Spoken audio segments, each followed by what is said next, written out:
Now, Prime Minister Benjamin Netanyahu today canceled an Israeli delegation's trip to Washington. This is after the U.S. failed to veto a UN ceasefire resolution. Now, what's the fallout of all of this? Well, first of all, it was a good move by Prime Minister Netanyahu. When you have a relationship with another country, it has to be a two-way relationship. And what happened was the United States of America abandoned Israel at the United Nations, which is one of the things that the United States has promised to do for Israel and other allies like Israel as the basis or the foundation of their relationship. When the U.S.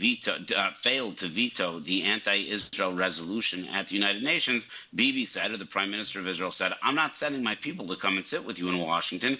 It's clearly not a fair and equal relationship. On that note, how do you read the current U.S.-Israel relations, given that this used to be a historically rock-solid relationship despite some disagreements, and also with the Abraham Accords in the past? How do you read it now?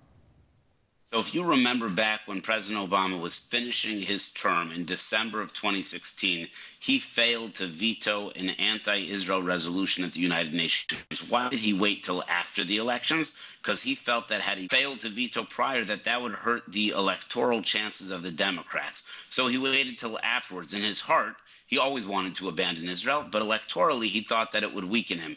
President Biden is abandoning Israel at the United Nations in order to succeed electorally. That is a very risky bet, and I pray for the sake of America that he is incorrect.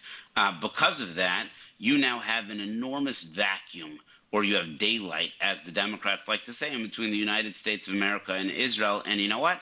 It won't affect Israel meaningfully. Israel will figure out how to defeat Hamas in Gaza.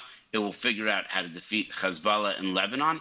But every one of our allies around the world is watching and says if the United States of America will not be there for Israel in such a morally clear contest, they're not going to be there for us. So this weakens the United States of America meaningfully around the world.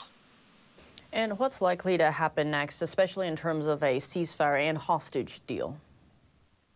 Yeah, I think it's going to be very difficult to get to a meaningful ceasefire because a ceasefire now has set the groundwork that says that Israel needs to completely walk away from Gaza with Hamas still in charge, which ultimately that means that Hamas will have won this war. Israel cannot allow Hamas to win this war. Both, it's not fair to its citizens, and secondly, it sends a terrible message to Hezbollah on the northern border that if you wait long enough and you kidnap enough Israeli citizens, then somehow the international community will side with you.